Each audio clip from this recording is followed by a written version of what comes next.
پورے قرآن کے اندر ایک مقام بھی ایسا نہیں جہاں پہ اللہ نے فرمایا ہو کہ اللہ کی اطاعت کرو، محض اللہ کی اطاعت کرو۔ ایک مقام بھی ایسا نہیں، جہاں جہاں بھی اللہ کی اطاعت کا ذکر آیا ہے ساتھ اطاعت رسول کا ذکر آیا ہے۔ صرف اللہ کی اطاعت کا پورے قرآن میں ذکر نہیں، کیوں نہیں ہے؟ سوچنے کی بات ہے کہ صرف اللہ کی اطاعت کا ذکر کیوں نہیں ہے؟ حکمرانی اس کی ہے، اقتدار اس کا ہے، حکم اس نے دینا ہے، تو پھر اس کی اطاعت کا ذکر کیوں نہیں ہے؟ ساتھ اطاعت رسول کا ذکر کیوں ہے؟ ساتھ اطاعت اولی الامر کا ذکر کیوں ہے؟ کیا پورے دین کے اندر بالخصوص اس نوعیت کی چیز جسے عبادت قرار دیا گیا ہے، کوئی ایسی چیز دکھائی جا سکتی ہے جو اللہ کے سوا کسی اور کے لیے بھی روا ہو؟ نہیں۔ اس کے بارے میں ہم کیا کہیں گے؟ نہیں، یہ تو شرک ہے، یہ اللہ کے لیے خاص ہے۔ اللہ کی کوئی صفت ہو تو ہم کسی دوسرے میں تسلیم کریں تو یہ کیا ہوگا؟ شرک ہوگا۔ لیکن یہاں ہم دیکھتے ہیں کہ حاکمیت اللہ کی، حکم اللہ کا، اللہ کی اطاعت کا ذکر ہی نہیں، اللہ کی اطاعت کا ذکر ہی نہیں۔ مشروط طور پہ بات ہوئی اللہ کی اطاعت کرو، اللہ کے رسول کی اطاعت کرو، اور اولی الامر کی جو تم میں سے ہوں۔ تین اطاعتوں کا ذکر قرآن میں ملتا ہے۔ اب دوستان محترم، یہ اللہ کی اطاعت کا الگ سے ذکر کیوں نہیں آیا؟ یاد رکھیں، اطاعت کے لیے مطاع جس کی اطاعت کی جاتی ہے اس کا موجود ہونا ضروری ہے، اس کا بولنا ضروری ہے، اس کا مجسم صورت میں موجود ہونا ضروری ہے، اس کا بولنا ضروری ہے، اور اطاعت کے لیے مطیع کا سننا ضروری ہے۔ جب تک آپ کسی کو سنیں گے نہیں آپ اطاعت نہیں کر سکتے، اور جب تک کوئی بول کر آپ کو کہے گا نہیں وہ مطاع نہیں کہلا سکتا۔ تو اللہ جل مجدہ کی ذات اس چیز سے بے نیاز ہے کہ وہ مجسم شکل میں ہمارے سامنے موجود ہو، اور پھر آ کر ہم سے ہم کلام ہو، ہمیں آ کر حکم دے، اس سے بے نیاز ہے۔ اس لیے پورے قرآن میں کہیں بھی محض اللہ کی اطاعت کا ذکر نہیں آیا۔ اب دوستان محترم، اللہ کی اطاعت کا ذکر آیا تو ساتھ اطاعت رسول کا ذکر آیا، ساتھ اولی الامر کی اطاعت کا ذکر آیا۔ تو کیا یہ تین اطاعتیں ہو گئیں کہ اللہ کی اطاعت کچھ اور، اللہ کے رسول کی اطاعت کچھ اور، اولی الامر کی اطاعت کچھ اور؟ ایسا نہیں، اطاعت تو صرف اللہ کی ہے، اس حاکم مطلق کی ہے جو اس پوری کائنات پر بلا شرکت غیر حاکم ہے۔ اطاعت صرف اس کی ہے، تو پھر یہ اطاعت رسول کیا ہے صلی اللہ علیہ وسلم؟ یہ اولی الامر کی اطاعت کیا ہے؟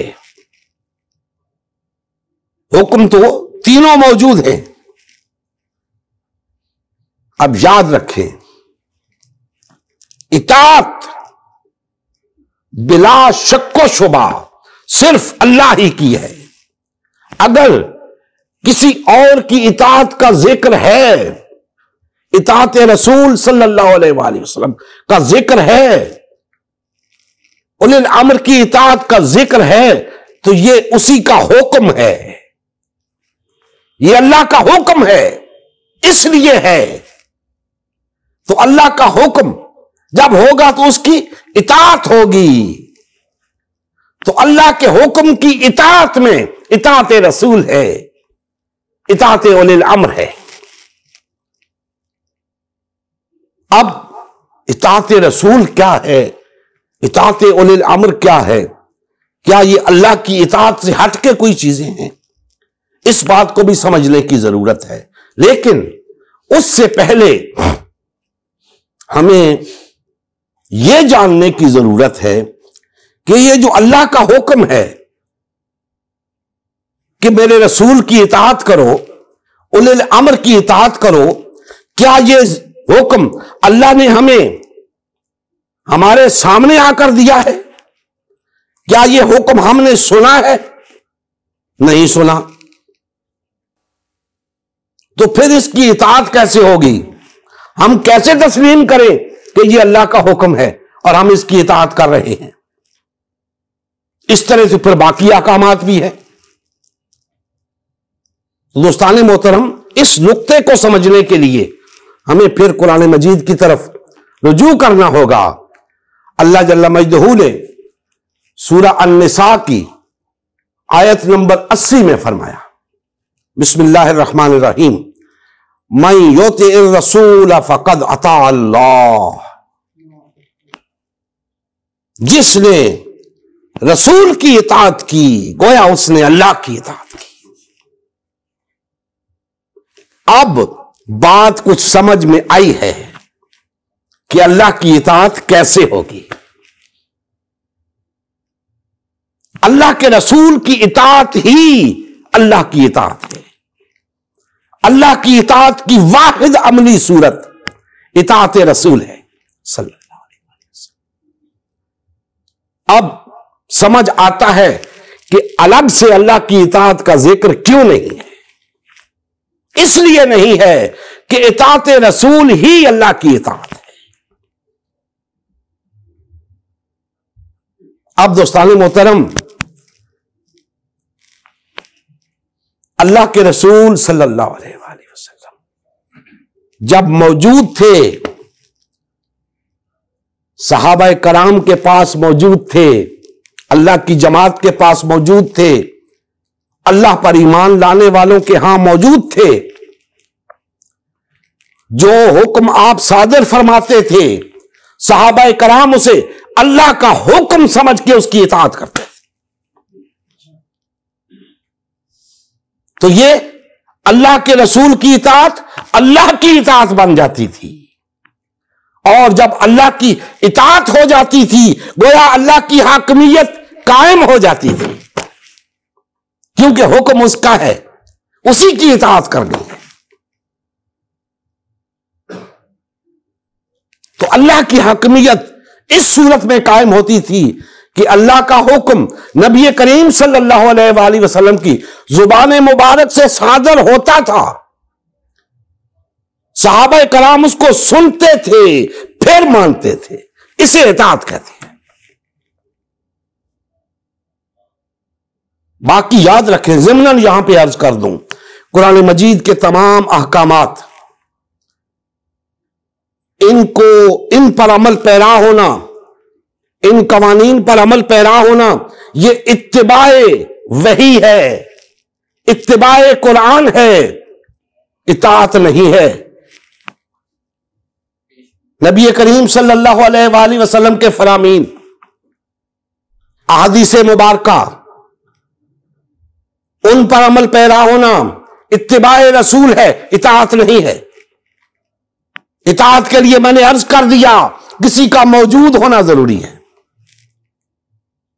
مطاع کا بولنا ضروری ہے، مطیع کا سننا ضروری ہے، پھر اس پر عمل پیرا ہونا ہے. تو اللہ نے چونکہ وہ اس سے بے نیاز ہے کہ انسانیت کے سامنے مجسم صورت میں موجود ہو اور انسانیت سے ہم کلام ہو، اس لیے اس نے اپنی اطاعت کے لیے اپنے انبیاء کو مبعوث فرمایا کہ لوگوں میرے انبیاء کی اطاعت کرو، یہی میری اطاعت ہے۔ یا اللہ، آپ مجسم صورت میں سامنے نہیں آ سکتے، آپ اس سے بے نیاز ہیں، آپ ہم سے ہم کلام نہیں ہو سکتے، آپ اس سے بے نیاز ہیں۔ آپ نے اس کا حل تو نکال دیا کہ اپنے رسولوں کو بھیجا، لوگ ان کی بات سنتے ہیں اور مانتے ہیں، آپ کی اطاعت ہوتی ہے۔ یا اللہ، آپ کے رسول جب دنیا سے رخصت ہو جائیں پھر ہم کیا کریں؟ پھر بھی ہم نے آپ کی اطاعت تو کرنی ہے، حاکمیت آپ کی ہے، اقتدار آپ کا ہے، سلطنت آپ کی ہے، اطاعت تو ہم نے کرنی ہے۔ پہلے ہمارے درمیان آپ کے رسول موجود تھے، ہم ان کی سنتے تھے، مانتے تھے، آپ کی حاکمیت قائم ہوتی تھی، آپ کی اطاعت ہوتی تھی۔ اب آپ کے رسول دنیا سے پردہ فرما گئے، اب کیا کریں؟ دوستان محترم، اس کے لیے اللہ جل مجدہ نے تو فرمایا، اسی قرآن میں فرمایا کہ اللہ کی اطاعت کرو، اللہ کے رسول کی اطاعت کرو اور اولی الامر کی، جو تم میں سے ہوں۔ لیکن اللہ کے رسول صلی اللہ علیہ وآلہ وسلم نے اس کو بہت واضح انداز میں ہماری تعلیم کے لیے بیان فرما دیا، اور متعدد احادیث اس موضوع پہ ملتی ہیں۔ نبی کریم صلی اللہ علیہ وآلہ وسلم نے فرمایا کہ جس نے امیر کی اطاعت کی اس نے میری اطاعت کی، اور جس نے میری اطاعت کی اس نے اللہ کی اطاعت کی۔ کیا ثابت ہوا؟ امیر کی اطاعت، اطاعت رسول اللہ کی اطاعت، گویا اطاعت امیر اللہ کی اطاعت، اطاعت امیر اللہ کی اطاعت قرار پا گئی۔ اب اگر اللہ کے رسول صلی اللہ علیہ وسلم دنیا میں موجود نہیں تو پھر ہمارا ایک امیر ہونا چاہیے، پھر ہمارا ایک امیر ہونا چاہیے جس کی اطاعت رسول قرار پائے، تاکہ اطاعت رسول اللہ کی اطاعت قرار پائے اور اللہ کی حاکمیت قائم ہو سکے۔ نبی کریم صلی اللہ علیہ وآلہ وسلم کی زندگی کا مقصد غلبہ دین اسلام تھا۔ اس مقصد کے حصول کے لیے امت مسلمہ کی تشکیل ہوئی۔ امت مسلمہ نے نبی کریم صلی اللہ علیہ وآلہ وسلم کی سیادت و قیادت میں اسلام کو غالب و نافذ کیا۔ جب تک امت مسلمہ میں وحدت رہی، اسلام کا غلبہ برقرار رہا۔ جیسے ہی امت مسلمہ میں تفرقہ رونما ہونا شروع ہوا، یعنی پارٹی بازی شروع ہوئی، اسلام کا غلبہ جاتا رہا۔ آج غلبہ دین اسلام کی بحالی کی واحد صورت امت مسلمہ کی تشکیل نو ہے۔ الحمدللہ ہم نے غلبہ دین اسلام کی بحالی کے لیے اللہ کے رسول کی جماعت امت مسلمہ کو بحال و فعال کرنے کا بیڑا اٹھایا ہے۔ یہ ہمارا ہی نہیں، ہر کلمہ گو کا اولین فریضہ ہے کہ ہر قسم کے باطل اور طاغوتی نظام کے خلاف اٹھ کھڑا ہو اور غلبہ دین اسلام کی بحالی کے لیے فرقہ واریت اور پارٹی بازی سے کنارہ کش ہو کر صرف اور صرف امت مسلمہ کو بحال و فعال کرنے میں اپنا تن من دھن لگائے۔ اس مشن کا حصہ بن کر اپنا فرض منصبی ادا کیجیے، حق مسلمانی ادا کیجیے۔ مزید تفصیل کے لیے ہمارا یوٹیوب چینل امت مسلمہ سبسکرائب کریں۔ ہمارا فیس بک پیج امت مسلمہ کی تشکیل نو لائک کریں۔ اس پیغام کو زیادہ سے زیادہ شیئر کریں۔ سوال و جواب یا فیڈ بیک کے لیے ہمارا واٹس ایپ گروپ یا میسنجر گروپ جوائن کریں یا اس نمبر پر رابطہ کریں۔ نمبر اور تمام لنکس ڈسکرپشن میں بھی موجود ہیں۔ جزاک اللہ خیر۔